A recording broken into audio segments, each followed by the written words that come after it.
Sou Andréa Repsols, presidente do LEAD Rio de Janeiro. Estamos começando mais um Business Talk e a conversa hoje é com o Gledson Santos. Ele é formado em administração, ciências contábeis, tem formação em finanças pela Copead, com mais de 15 anos de atuação em consultoria de transformação, colaborando com médias e grandes empresas na implementação de soluções que impulsionam receita, reduzem custo e otimizam as margens operacionais. Gledson é o sócio fundador da Ativo Advisory, que lidera iniciativas focadas em recuperação empresarial, desenvolvimento de estratégias tributárias, gestão financeira, sempre buscando resultados tangíveis e sustentáveis. É também o head do LEAD Futuro do Rio de Janeiro, trabalhando em colaboração com uma rede de líderes para fomentar a inovação e transformação dos negócios.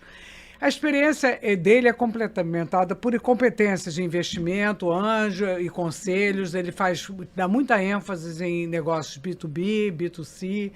E eu queria que você contasse um pouco, então, dessa sua trajetória até chegar nessa sua empresa, que hoje está bem forte, né, nesse mercado. Isso.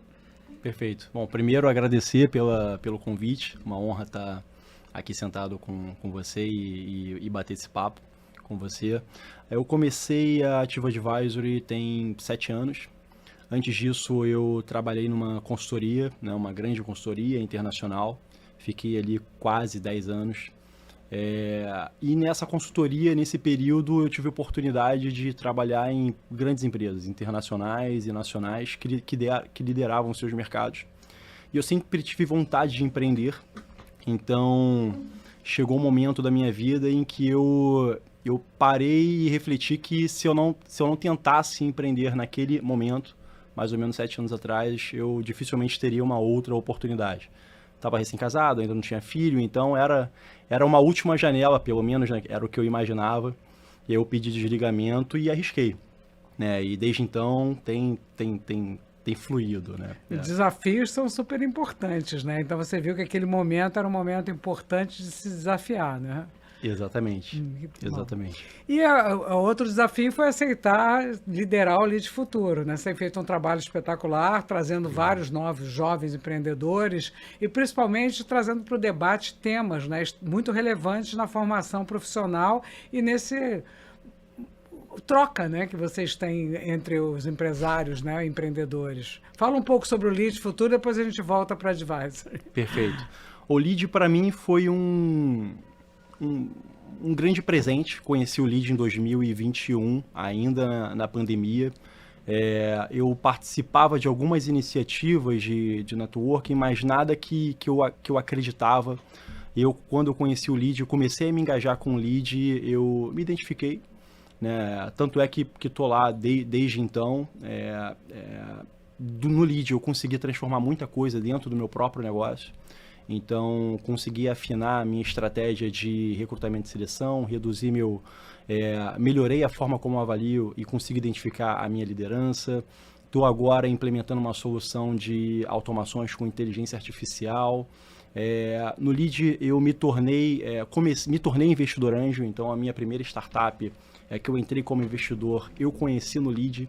Então, é um lugar que abre portas, onde você realmente conhece pessoas. É o que eu sempre digo, estabelece relacionamentos de longo prazo. Então, que aí realmente o resultado vem, o negócio vem. E eu gosto muito e, enfim, super indico, porque faz total sentido e acho que o Rio de Janeiro carece de iniciativas como essa. Essa troca é muito boa, né? Porque às vezes quando você vai empreender, você fica muito sozinho, né? Perfeito. Então o empreendedor precisa muito dessa troca. Perfeito. E eu acho que as experiências são muito boas e principalmente com as mentorias, né? Quando a gente traz profissionais do mercado que trazem suas próprias experiências e estão ali disponíveis para trocar. Eu acho que esse é o grande valor que o LEAD Futuro tem, né?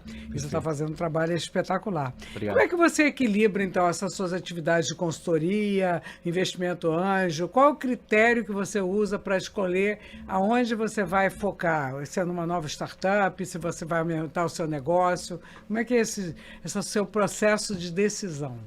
Eu sempre busco aumentar o meu negócio. Esse é o meu plano A, meu plano B, meu plano C.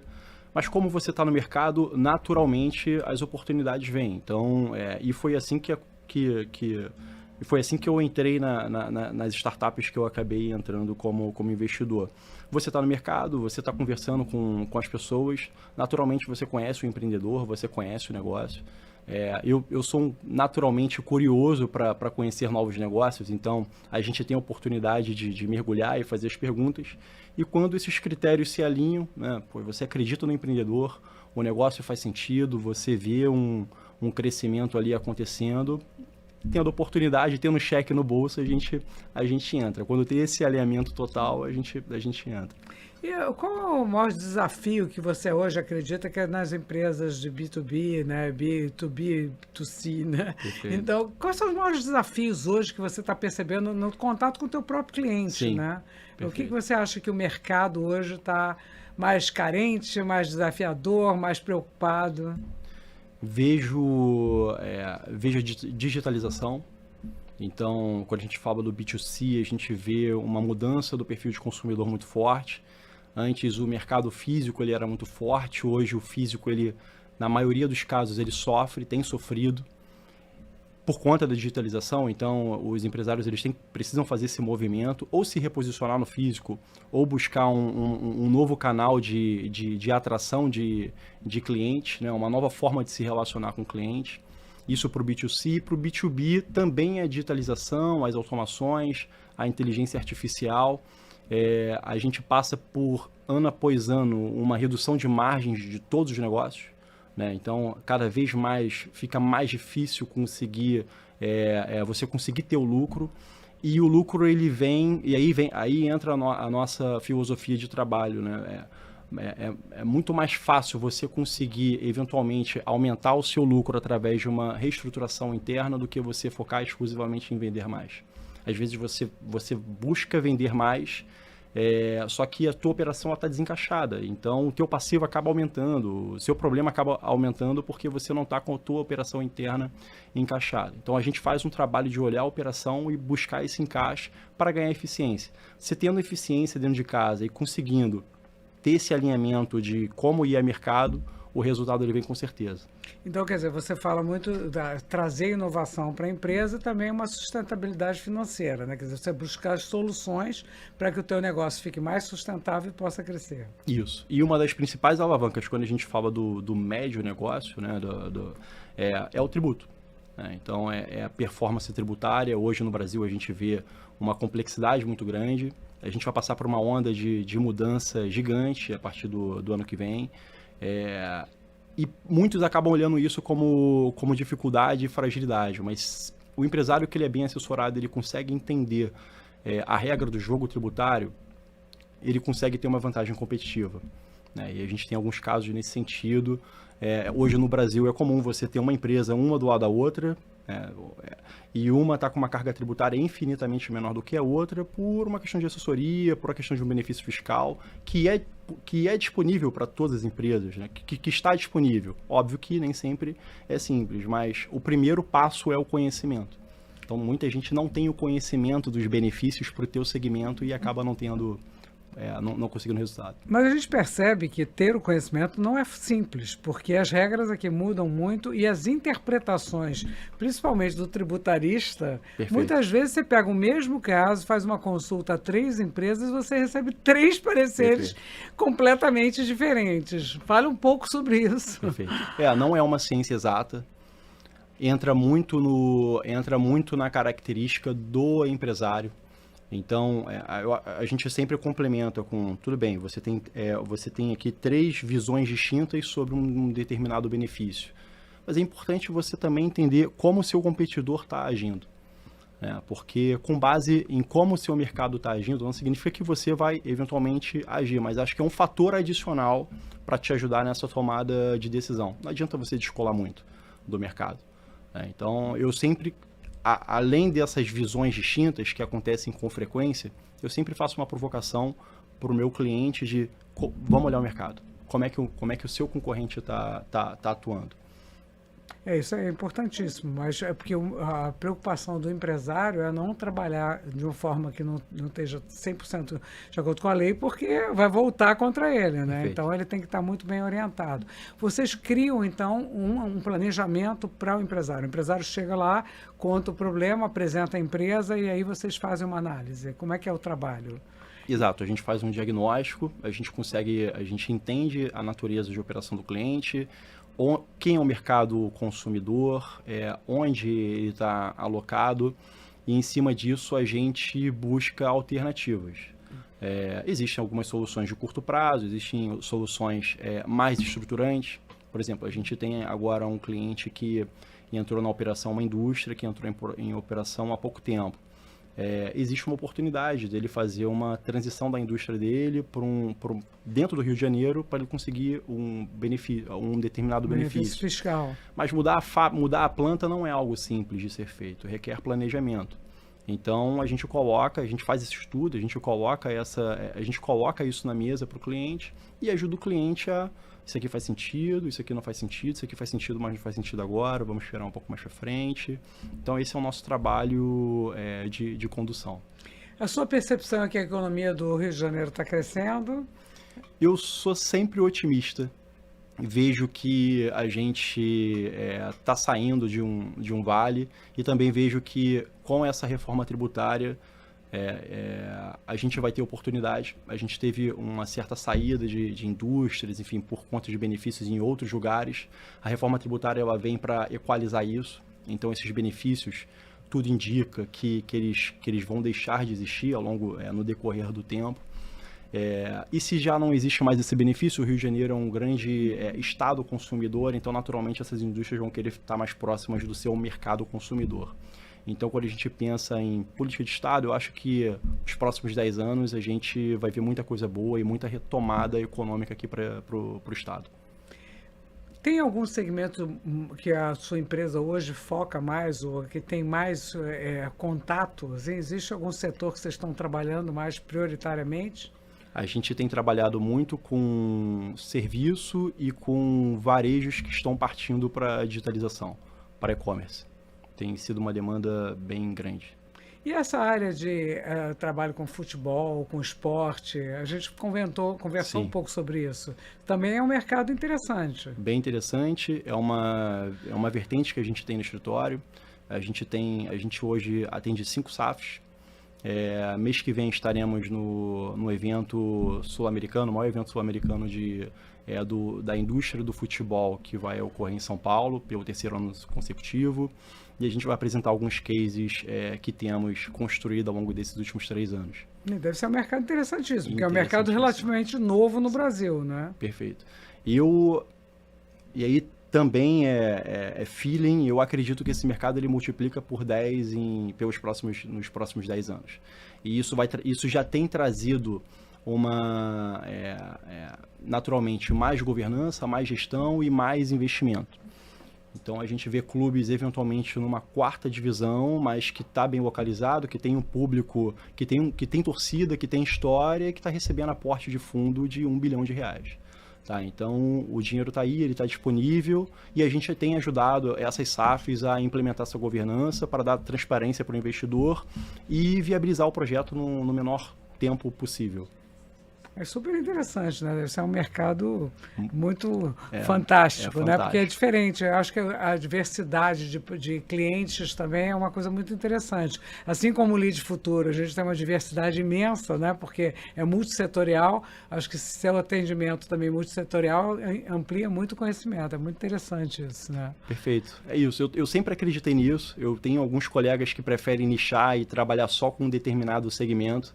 Mas eu prefiro olhar a dor e naturalmente a dor ou como eu consigo ter melhor resultado ou como eu consigo entregar mais governança. Né? E nesses 2 pilares a gente tem um oceano de oportunidades para atuar. E com a sua experiência, qual a sua dica para os profissionais que querem atuar nessa área? Eu digo que o primeiro passo é você você ter experiência, né? Você calejar com diferentes experiências. Então O meu início de carreira numa consultoria, trabalhando em diferentes empresas, com diferentes problemas, me permitiu conhecer muitas pessoas, lidar com muitos problemas. Isso naturalmente abre a sua visão, né? Como alguém que está querendo prestar um serviço mais consultivo, de melhorar o resultado das empresas. Porque você precisa ter experiência para isso. Embora você tenha tecnologia, hoje você tem na internet um volume de informação muito grande, mas existe algumas questões de vida que não tem jeito, você não consegue passar. Então, o que eu digo é se testar, né? É ser curioso, é buscar os desafios, os problemas, não se acomodar. Quando você está muito tempo ajudando um cliente a resolver um mesmo problema, e esse problema ele para de existir, acho que é um sinal, e não existe um outro, é sinal que você tem que ir para um próximo desafio.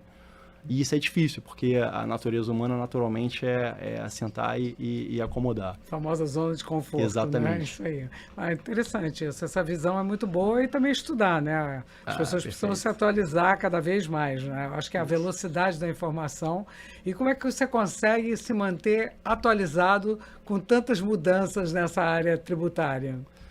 Não faço sozinho, tenho um time que me apoia, né, meus gestores, e eu sempre reservo na semana uma quantidade de horas para ler ali 2, 3 horas por semana para ler o que a gente tem de atualização, o que de fato é sensível, a gente mergulha, aprofunda, cria grupo de trabalho e assim vai. Mas sempre fica com o sentimento que a gente está deixando alguma coisa para trás, porque realmente hoje a gente tem muita coisa saindo ao mesmo tempo. Muita velocidade. Bom, esse momento, então, nem se fala, né? Tributar sonhos internacionais, que vem, não vem, o que vai acontecer. Então, é um momento de muita instabilidade aqui, né? Muita instabilidade. Então, acho que mais do que nunca a Advisory está aí para ajudar e implementar a vida e melhorar a vida de várias empresas. Exatamente, esse é o nosso propósito. Queria te agradecer aí pelo seu tempo, acho que é importantíssimo divulgar esse trabalho, porque é um trabalho de back-office, né? Que muitas vezes o novo e jovem empresário, ele não tem essa percepção do quão importante e relevante é ele cuidar dessa parte dentro de uma empresa, não é isso? Exatamente. Eu vejo que as pessoas acabam buscando assessoria na dor e acaba sentindo essa dor, essa fragilidade durante muito tempo. E esse tempo é dinheiro que você deixa na mesa, é um passivo que só aumenta, é uma falta de competitividade que você acaba tendo com o mercado. Eu acho que esse bate-papo ele é legal porque o empresário não precisa esperar a dor chegar, né? Ele tem que entender que ele tem que entender muito mais como uma oportunidade e se antecipar do que esperar o problema vir para reagir, né? Acho que e buscar assessoria para apagar o incêndio. Não? Ele tem que estar pronto para que a empresa dele possa prosperar. Perfeito. Muito bom. Essa visão eu acho que é excelente e é muito bom que se divulgue isso. Porque muitas vezes as pessoas que começam, principalmente o novo empreendedor, né, vem com aquele sonho, né? Você vem o sonho, o glamour, mas tem toda uma base que precisa ser criada. Então, aí, parabéns aí pelo seu trabalho e muito obrigado mais uma vez por ter disponibilizado teu tempo e parabéns pelo trabalho do Conlide Futuro, que está crescendo cada vez mais, né? E a gente vai trabalhando pela agenda positiva do Rio de Janeiro. É isso. Obrigado você, André, pelo convite e não só por isso, pela jornada juntos também tem sido primordial para mim caminhar do teu lado. Obrigado. Se você gostou da conversa com o Gladson Santos, que é o presidente da Advisory, e quiser ouvir sobre esse tema e outros temas relevantes, acesse as nossas redes e siga o Business Talk.